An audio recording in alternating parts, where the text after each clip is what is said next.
Kasunod ng pag-deploy ng China ng mga puwersa nito sa Scarborough Shoal, ang Philippine Coast Guard ay nagpadala rin ng mga barko at eroplano upang tiyaking ligtas sa mga mangingisdang Pilipino sa paligid ng Scarborough Shoal mula sa mga panggigipit ng China. Alamin na buong detalye mamaya.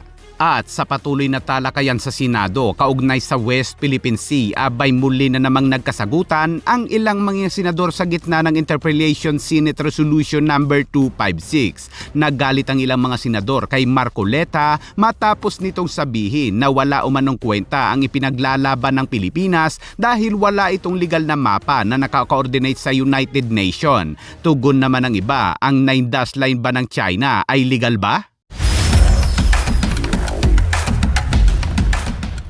Nagpadala ng 3 barko at aircraft ang Philippine Coast Guard upang magbigay ng seguridad at suporta sa mahigit 40 hanggang 50 bangkang pangisdang Pilipino na nagmula pa sa Zambales, Bataan, Pangasinan at Mindoro upang mangisda sa paligid ng Baho de Masinloc.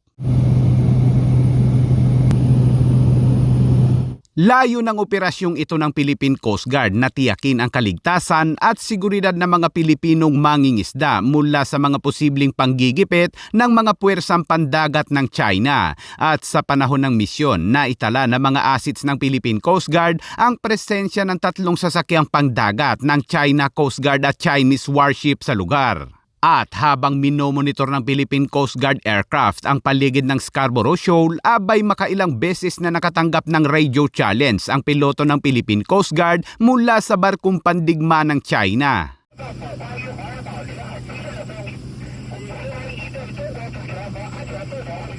Hindi naman nagpatinag ang mga piloto ng Philippine Coast Guard at agad na tumugon sa barko ng China. Pinagtibay muli ng Philippine Coast Guard ang pangako nitong protektahan ang ating mga soberanong karapatan at mga kabuhayan ng mga mangingisdang Pilipino sa West Philippine Sea. At sa patuloy na talakayan sa Senado kaugnay sa isyu sa West Philippine Sea, muling nagkasagutan ang ilang mga senador sa gitna ng Interpellation Senate Resolution number 256 kung saan binigyang diin ni Marcoleta na wala umanong kwenta ang ipinaglalaban ng Pilipinas sa West Philippine Sea hanggat hindi ito sinusuportahan ng legal na mapa na nakaka-coordinate sa United Nations. Ani Marcoleta, hindi daw nagsumiti ang Pilipinas ng dokumento sa United Nations kaya't walang batayan ang Pilipinas na gamitin ang pangalang West Philippine Sea na naging dahilan naman ng pag-init ng ulo ng ilang senador. Tingnan po ninyo yan, 6.1, yan po yung South China Sea. Hindi po ninyo makikita ang West Philippine Sea. Kaya po tayo nagtatalo dahil yung ating West Philippine Sea kailanman hindi mag-a-appear dyan hanggat hindi po nagagawa ni Commodore Tariela yung dapat niyang gawin. Imbes na gawa na siya ng gawa ng caricature, dapat mag-submit na siya.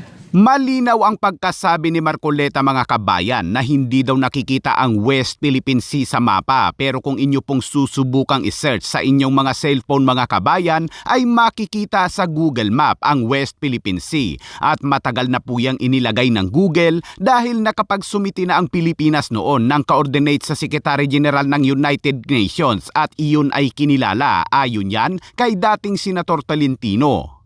Nung mga coordinates na kailangan po para ngayon makapagpatala tayo ng sarili nating pangalan ng dagat. Dito po nagkakaroon ng hindi pagkakaunawaan. Akala natin may nangunguha ng saangganang atin, samantalang yung saganang atin, hindi pa naman natin alam kung hanggang saan ba siya. Mr. President, may I ask a question? Yung ba China, meron silang coordinates? Yung 9-dash line nila? Wala. Wala eh. Tayo nga may baseline eh. May baseline, 10-dash line na. Oh, may coordinates ba? Wala eh. Tayo nga may baseline survey law eh. Sila wala eh. Kung ano maangkinin kanila eh. So, I want to find out where are the coordinates of China in the West Philippine Sea. Hindi po totoo na como sinabi ng arbitral award.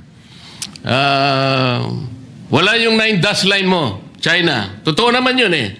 Because China was unable to prove by historic rights na talagang nasakop niya through the 9-dash line. Pero maliban doon, walang ginawa yung arbitral award eh. the arbitral tribunal did not adjudicate yung pamumosisyon nila sa mga features.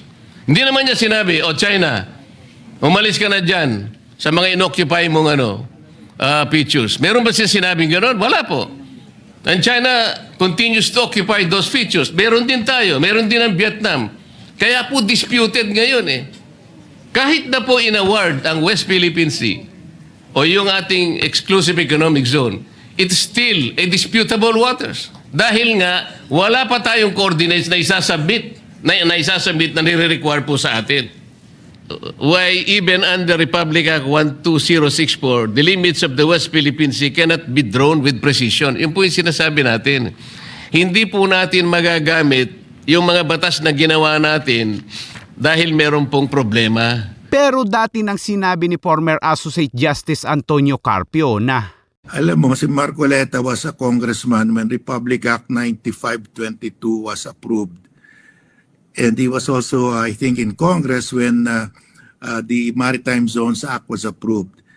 Under these two laws, klarong-klaro, we have the archipelagic baselines under Republic Act 9522. Andun yung coordinates ng ating baselines. Under UNCLOS, from those baselines, you just measure 200 nautical miles. Then you know the exclusive economic zone. Kasi alam mo na yung baseline eh. Ang importante dyan, alam mo yung baseline. So you can do that by satellite technology, GPS, makuha mo kaagad kung saan yung 200 nautical miles. Tayo, we have already fixed the coordinates of our baselines. That is sufficient. In fact, more than sufficient yan dahil under UNCLOS, you don't have to make any proclamation, any legal act so that you can claim your territorial sea and your exclusive economic zone. The law, the UNCLOS gives that to you already. You don't have to do any formal act. Nakalagay doon. There is no need for any formal act or formal proclamation to have your legal rights to your continental shelf and your territorial sea because that is already in the law. Mechanical na lang yung measurement. Eh doon sa measurement, linagay na nga natin yung archipelagic baselines. Alam mo na yung coordinates. So from that, you can measure the 200 nautical miles. Yung China, yung 9-dash line, walang coordinates yan. Kung saan nila nilalagay yung lumalaki pa nga. They added the 10th dash. Sabihin niya, dapat tayo may coordinates. Yung China wala. And first of all, we already have our archipelagic baselines with the coordinates. That's more than what the UNCLOS requires. In fact, like UNCLOS says automatic yan. Inherent. You have the inherent right to your continental shelf because you are a coastal state. at ang reaksyon naman dyan ni political analyst Ronald Llamas.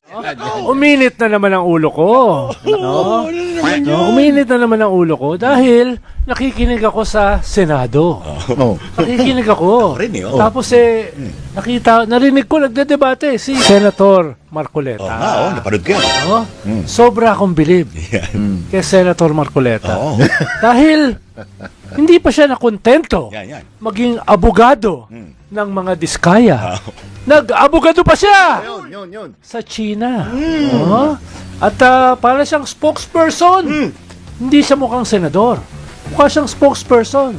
Kausap daw niya yung Chinese ambassador at nagrereklamo sa kanya na bakit na lang lagi silang binabanatan. Oo nga. Pero mo, ganun yung kanyang tanong. At sangayon siya na laging binabanatan ng China. Nakalimutan na niya na ino-occupy ng China ang ating teritoryo. Bahagi ng ating West Philippine Sea ay tinayuan nila ng mga artificial islands na nilagyan nila ng mga missile silos, submarine pens, at napakaraming armas para tayo ay ma-intimidate, para tayo ay matakot, para maging launching pad nila, para lalo pang sakupin yung napakayaman natin na West Philippine Sea. Yung West Philippine Sea, kung saan yung yaman ay ipapamana natin sa susunod na henerasyon ng ating mga mamamayan, yung mga Ating kabataan natin. Tapos, meron kang senador, no, na sobrang kapal ang muka, na naging spokesperson, hindi lamang ng mga magnanakaw, kung hindi ng mga invaders. Ng mga invaders. No? Sana man lang ay medyo nagpanggap siya ng kaunti. Walang pagpapanggap. Wala. Ito yung sinabi sa akin ng Chinese ambassador. Oo nga pala, hindi Oo, ba raw siya Actually, yeah. Nag-agree ako dyan. No? At sabi pa niya, bakit tayo nakikipag-away para sa ilang bato? Babanatan nyo ang China? Lalo nila tayong papasukin. Yan. No?